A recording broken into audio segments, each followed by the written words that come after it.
Alright, Assalamualaikum dan selamat sejahtera. Terima kasih kerana sudi menonton. Sekali lagi saya bersama Rusdi. Dan pada video kali ini kita nak tanya pendapat Rusdi sebagai seorang yang berpengalaman dalam bidang training. Lepas tu dia attend TTT, HRDF TTT, dan kita nak tahu Rusdi dalam bahagian konten TTT, walaupun dengan pengalaman, agaknya bahagian mana yang paling memberi impact ataupun sesuatu yang aha moment, benda baru mungkin semasa attend TTT. Boleh kongsikan? Okay, sebelum datang TTT ni, one of the things yang selalu bermain dalam kepala ni as a trainer is how do I conduct a training needs analysis ataupun TNA. Alright, so sebelum ni kita dengar daripada orang, okay, TNA ni just nak cari apa gap, apa masalah, apa isu.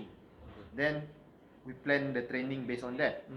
So the eye opener of TTT HRDF ni is bila saya tengok balik TNA ni, dia bukan setakat just nak cari apa isu, apa masalah, apa gap. It's actually finding a way on how we can actually find out what is needed untuk kita nak close the gap, nak bridge the gap. That's number one. The thing yang betul-betul aha moment is bila kita boleh gunakan TNA dengan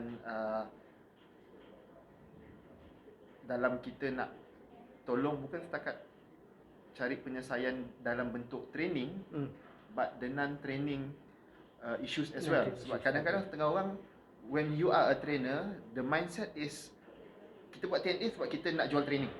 Kita terus jump conclusion. Correct. Kepada apa program yang kita nak propose. And my personal experience juga is most of the clients kadang-kadang diorang sendiri tak tahu apa yang diorang need. So diorang just cakap, boleh tak kita buat program ni? Boleh tak kita buat program ni? As a trainer, shock lah. Sebab kalau kita dapat topik yang kita tahu, of course kita akan cakap yes straight away. But the thing is this, as a trainer, what is our main contribution kepada industri?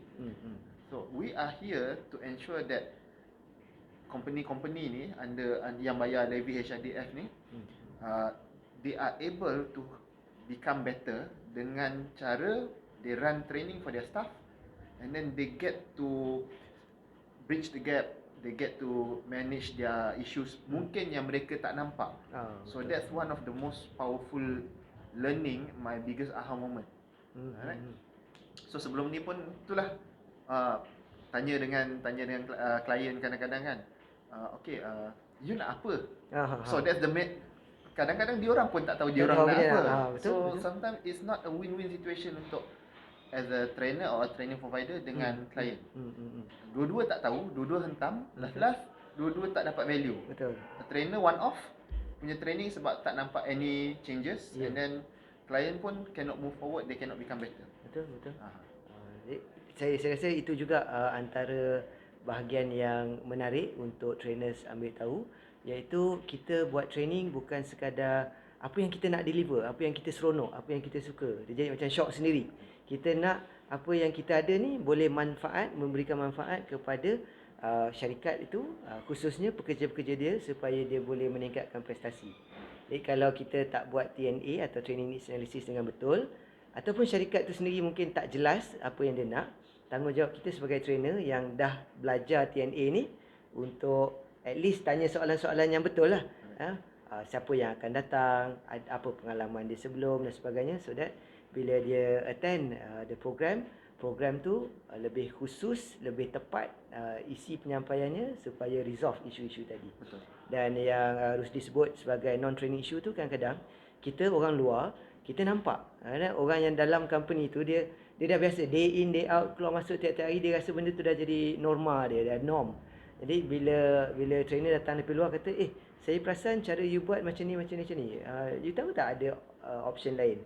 Dan dia tak nampak benda tu, dan kita highlight untuk dia.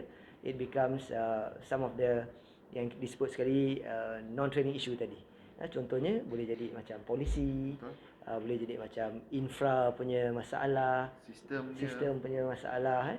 So these are few things yang kita sekarang on the other side sebagai trainer yang melatih program TTT, Rusdi pun one of our lead trainers, dia akan menyampaikan supaya trainer faham perspektif ini. Dan kita pun dulu masa sebelum-sebelum ni orang bagi job kita ambil je, dan lama kelamaan kita realise kenapa macam tak sampai, kenapa macam tak dapat. Rupa-rupanya is the TNA part yang kita mungkin bukan nak kata gagal, tapi kurang precise kita punya tu.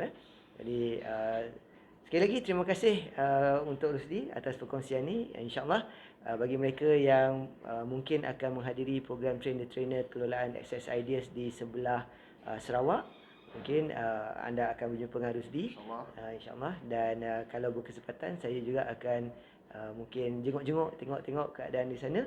Dan InsyaAllah dari semasa ke semasa kita akan cuba memberikan manfaat dan mengembangkan lagi penyampaian ilmu ini dari semasa ke semasa. Terima kasih kerana sudi menonton. Assalamualaikum warahmatullahi wabarakatuh. Stay safe.